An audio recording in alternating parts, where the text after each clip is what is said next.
The courtroom was packed, shoulder to shoulder with press, activists, lawyers, and curious spectators. Judge James Boasberg, known for his history of partisan rulings and eyebrow-raising courtroom conduct, sat high on the bench like a king lording over his kingdom. Across from him stood Tom Homan, former ICE Director, invited to testify on a critical matter involving border enforcement policies and alleged judicial overreach. Homan, a no-nonsense patriot with decades of service behind him, came prepared with documentation, data, and damning facts. But Boasberg wasn't interested in facts. "Mr. Homan," the judge sneered, leaning forward with a smirk, "do us a favor and spare us the cowboy theatrics. This is a court of law, not a border saloon." The room chuckled nervously. Tom didn't flinch. He stared straight back at Boasberg. "With all due respect, Your Honor, I didn't come here for applause. I came for accountability." Boasberg chuckled under his breath, dismissing the remark with a wave of his hand. "Well, accountability isn't your department anymore, is it?" The air grew tense. Spectators shifted in their seats. But just as Boasberg prepared to strike his gavel, a commotion broke out at the side door. 2 federal agents burst into the courtroom. The judge's face went pale. Gasps rippled through the courtroom as the agents, clearly not local marshals, strode straight toward the bench. Their badges flashed under the fluorescent lights, Office of the Inspector General. Judge Boasberg stood up, visibly rattled. "What's the meaning of this?" he barked, his voice cracking slightly.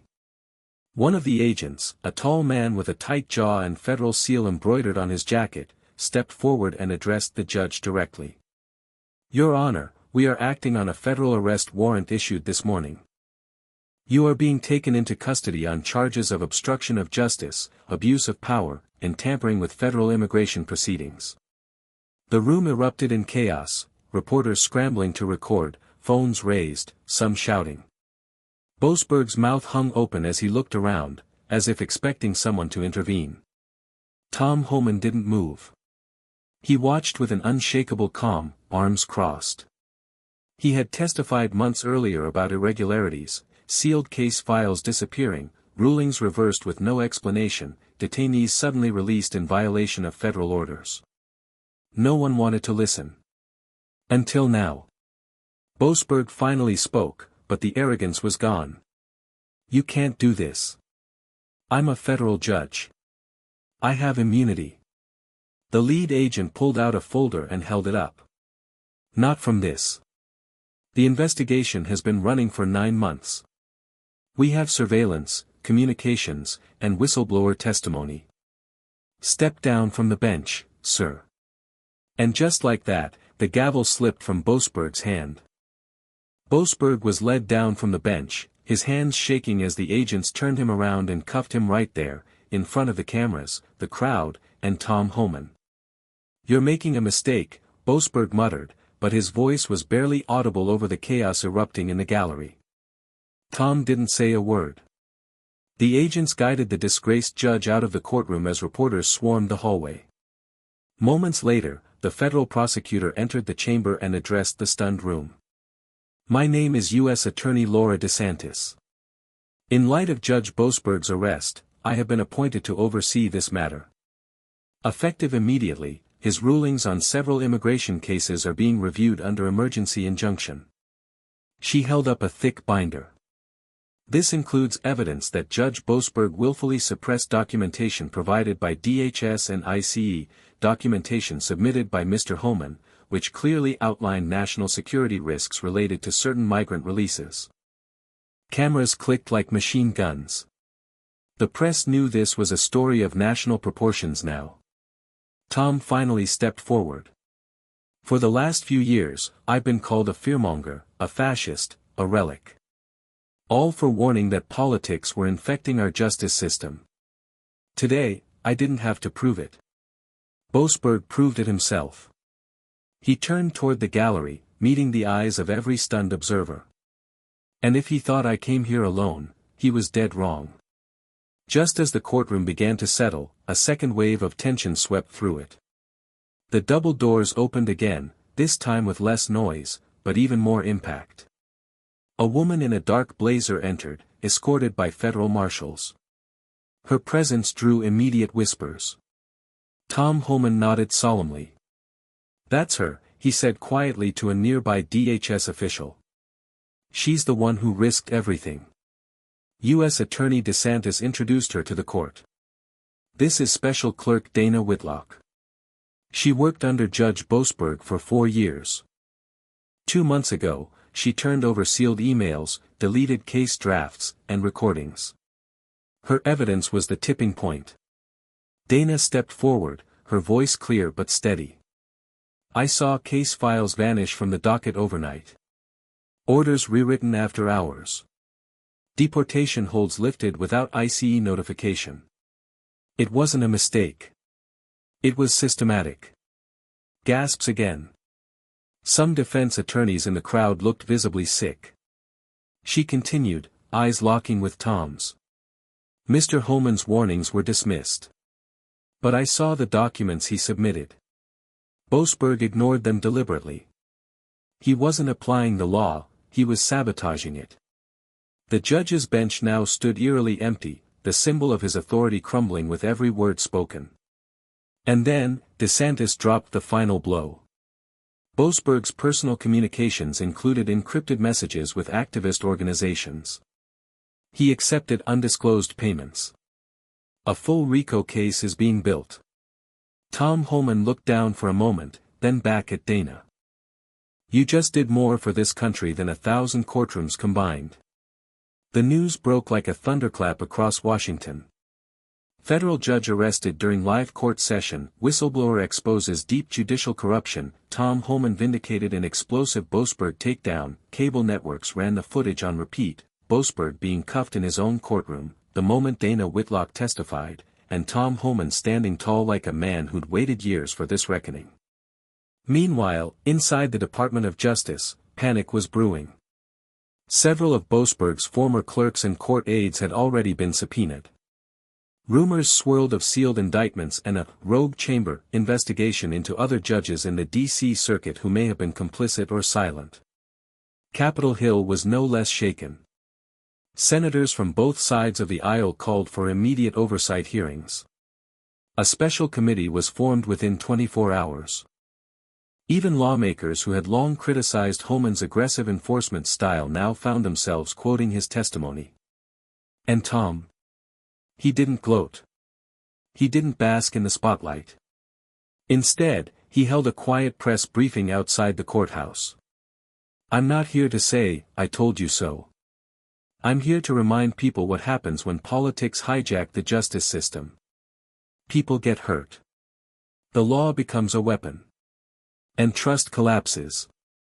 Then, with the press hanging on every word, he added, "And this isn't over. Not by a long shot." Over the next 48 hours, the Boasberg scandal sent shockwaves through every level of the judicial system.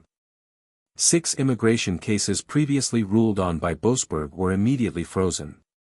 3 had resulted in high-profile migrant releases, 1 involving a cartel-affiliated individual flagged by ICE. Congressional leaders demanded answers. At DHS headquarters, Tom Homan met privately with Director Mays and a select intelligence task force. What started as an isolated arrest was now officially being classified as part of a broader counter-corruption operation, an initiative quietly nicknamed Clean Gavel. Dana Whitlock was moved to a secure location, now under full federal protection. She agreed to cooperate further, having handed over a personal laptop filled with backups of Boasberg's communications, emails showing that verdicts were sometimes pre-written by outside consultants before hearings even began. Inside one message, Boasberg wrote, "Homan's testimony will be shredded. If he steps too far, I'll hold him in contempt just to send a message." That message had backfired, badly. Meanwhile, reporters uncovered photos of Boasberg attending off-the-record meetings with donors linked to open border lobbying groups, some with foreign funding. It was no longer just a case of judicial misconduct. It was veering into national security territory. Tom Homan was called back to the Capitol for a closed-door hearing. As he walked past reporters, one shouted, "Do you think Boasberg acted alone?" Tom didn't stop walking, but he answered loud and clear, "I think we've only seen the first domino fall." Inside the Capitol's secure briefing room, the mood was tense. Senators, DOJ officials, and Homeland Security leaders gathered around a long oak table. Tom Homan sat near the center, a folder in front of him marked classified. The lead Senate investigator, Senator Walsh, wasted no time. "Mr. Homan, based on the evidence so far, how far do you believe this corruption goes?" Tom didn't blink. "Further than anyone's willing to admit publicly.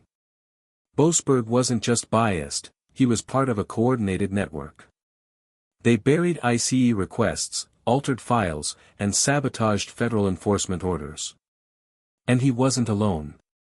He slid the folder across the table. "In that folder are names of judges, NGO contacts, and legal aides who've all appeared in Boasberg's communication logs. We cross-referenced them with case outcomes. The patterns are undeniable." Murmurs filled the room. Some officials looked stunned. Others looked angry. One of the senators flipped open the file and froze. This judge sits on the Ninth Circuit," Tom nodded grimly. "Yeah. And that's not the worst one." Outside the chamber, protests had already begun forming. Half were outraged at the corruption. The other half, fed on misinformation, claimed Boasberg was being politically persecuted. Back at the courthouse, Dana Whitlock received an encrypted message on her secure DOJ device. One line, "You're next." She showed it to her agent. He immediately tapped his comms, "We need to move now. High-priority threat." The truth was rattling cages. And someone wanted it buried, fast. That night, under a veil of darkness and tight security, Dana Whitlock was transported to a second safe house, this one arranged directly by the FBI's counterintelligence division. The threat against her was credible. The message wasn't idle. Meanwhile, Tom Homan was scheduled to appear the next morning on Face the Republic, a major Sunday political show. But he received a call at 2:14 a.m. from a senior DHS contact. "They're trying to scrub the network logs," the voice said urgently. Someone with high-level clearance accessed Boasberg's digital files and initiated a purge. "We're trying to isolate it now, but the list you handed to the Senate? That's now a target." Tom responded with one word, "Copy." By dawn, the safe house housing Dana was breached, not physically, but digitally. An outside actor triggered a false fire alarm and redirected the building's internal surveillance to loop old footage. But the FBI was ready. Agents intercepted a man posing as a delivery driver attempting to approach the rear entrance. He was armed. He carried forged credentials. The DOJ issued a press blackout to avoid public panic. But internally, the gloves were off. A joint task force was launched with the FBI, DHS, and DOJ operatives. It was no longer just about Boasberg, it was about who was protecting him, even now. At sunrise, Tom appeared live on national television. Calm. Controlled. But relentless. America deserves to know the truth. A sitting federal judge corrupted our immigration courts. He had help. And that network, no matter how powerful, will be exposed. It wasn't just a scandal anymore. It was a reckoning. Within hours of Tom Homan's live appearance, the fallout accelerated. Viewership of his segment broke records, and so did the whistleblowers. 3 more judicial clerks came forward. 2 ICE agents turned over internal memos they had been ordered to ignore. One of them had even been punished for flagging Boasberg's irregular decisions a year earlier. The DOJ task force, now dubbed Operation Blindfold, launched raids in 4 states simultaneously, targeting offices linked to activist legal organizations named in Boasberg's emails. Laptops were seized. Communications backed up. Servers were cloned. And deep in the digital pile, investigators found a secure folder labeled, HB Directives, priority interference only, HB, were Boasberg's initials.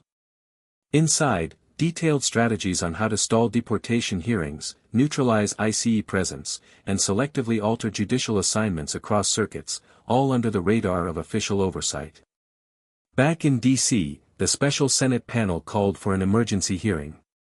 Dana Whitlock, now under round-the-clock protection, agreed to testify publicly. The hearing was scheduled for 72 hours later, and the entire nation would be watching. Tom met with her briefly before the hearing. No press, no microphones. "You ready for this?" he asked. Dana nodded, but her eyes showed the weight she was carrying. "They're going to come after me when this is over." Tom placed a firm hand on her shoulder. "Not if we bring down the whole rotten structure first." Meanwhile, a leaked name from the seized Boasberg files sent a new tremor through the system, a current member of the D.C. Court of Appeals. And he wasn't just connected, he was a mentor to Boasberg. The dominoes were no longer falling. They were crashing. The day of the hearing arrived, and the nation was glued to their screens. The Senate chamber was packed, cameras lined the walls, security was doubled, and every seat was filled with lawmakers, federal officers, and press. Dana Whitlock walked in, flanked by FBI agents. She sat, swore in, and began. For the next 3 hours, she laid bare everything: the hidden court memos, the encrypted backchannels between judges and political operatives, the falsified timestamps, the outside influence over federal verdicts, all of it. She named names. She named dates. She even handed over a thumb drive containing 82 gigabytes of verified data. And when asked if she feared retaliation, she simply said, "Not more than I fear a justice system run by traitors." The room was silent. Then came Tom Homan's turn. He didn't need notes. "In every administration I served, we knew there were enemies outside our borders. But this? This was from within. A judge who wore the robe not to uphold the law, but to bury it. And he nearly got away with it." He paused. But he didn't. Because good people still exist. People like Dana. People who put country above career. Applause broke out, spontaneous and powerful. Even a few senators stood. Within days, 3 more judges were placed under investigation. The D.C. Court of Appeals began a full internal audit. Several NGO leaders resigned. Dozens of cases were reopened. Boasberg, still in custody, was officially disbarred and indicted on 7 federal charges. More were likely. As for Dana, she entered the Witness Protection Program under a new identity. But before she disappeared, she left one final statement to the press: "Justice isn't a position. It's a fight. And it's one we can still win." Tom Homan returned to his post at DHS, not for glory, but to finish what had been started. The tower of corruption had cracked. And the foundation was being rebuilt. Weeks after the televised hearing, D.C. felt different. The usual arrogance that filled federal corridors had quieted. Judges walked with eyes over their shoulders. Congressional aides whispered more carefully. Internal investigations were no longer theoretical, they were active, aggressive, and growing in scope. Tom Homan became a reluctant symbol of reform. Offers came in, books, speaking tours, even political endorsements, but he turned them all down. "I didn't fight this to be famous," he told one journalist. "I fought it so the system couldn't lie to us anymore." Behind the scenes, the task force quietly handed over a sealed indictment to the Attorney General. One name on that list would change everything: a sitting U.S. Senator, directly tied to funding the shadow network Boasberg belonged to. A storm was brewing again. At an unmarked federal facility, Dana Whitlock, now living under a new name, received a single envelope forwarded from a trusted contact in D.C. Inside was a note: "They're watching new judges now. They're nervous. You cracked the ceiling." Beneath the note, a quote from one of her early testimonies had been printed: "When you pierce the veil of corruption, you don't stop. You keep tearing it down until light floods in." She smiled faintly. Somewhere out there, the next Dana might be watching. And thanks to her, they'd know it could be done. Just when it seemed the dust was settling, another shockwave hit Washington. An anonymous package arrived at the Department of Justice's Office of Professional Responsibility. No return address. No fingerprints. Just a flash drive, tucked inside a plain manila envelope, with a single handwritten label, "Play Me." Boasberg wasn't the only one. Inside the drive was a video, grainy, time-stamped, but damning. It showed a private gathering at an estate in Virginia. Present were several key figures, a federal appellate judge, 2 major political donors, and shockingly, the sitting U.S. senator previously tied to Boasberg's hidden communications. The audio was clear. "We don't need to win in Congress. We win through the courts. One stroke of a pen can undo 100 laws." That's what Boasberg understood. They toasted to it. That footage, never meant to surface, proved one terrifying thing: Boasberg was not a rogue actor. He was a cog in something deeper. Organized. Strategic. And still alive. The DOJ launched Operation Keystone, a parallel probe to track judicial influence, off-record meetings, and donor pipelines tied to strategic court interference. This time, it wasn't just immigration cases being looked at. It was national security. Election law. Censorship orders. Surveillance rulings. Tom Homan was brought back in as an advisor. When shown the footage, he simply muttered, "They didn't just want to bend the system, they wanted to own it." As agents prepared the next round of subpoenas, another message arrived in encrypted form to one of the lead prosecutors: "You think Boasberg was scary? He was the public face. Wait until you see who's in the shadows. The real battle was just beginning." Operation Keystone moved fast. Subpoenas were executed across 6 states. Private servers were seized. For the first time, investigators began linking judicial rulings to financial contributions, exposing a long-hidden map of coordinated legal influence. The public never saw the full web, but inside the intelligence briefings, there was a name whispered among agents: the architects. An informal label for the silent power brokers, legal scholars, dark money donors, retired judges, who had quietly placed operatives like Boasberg on the bench for years. Their goal wasn't chaos. It was control. And now that the network had been exposed, it was collapsing from within. One of the so-called architects tried to flee the country. He was intercepted at Dulles Airport with a shredded burner phone, $80,000 in cash, and a laptop full of encrypted files tied to dozens of high-profile rulings. He flipped. That testimony cracked the case wide open. In a surprise late-night address,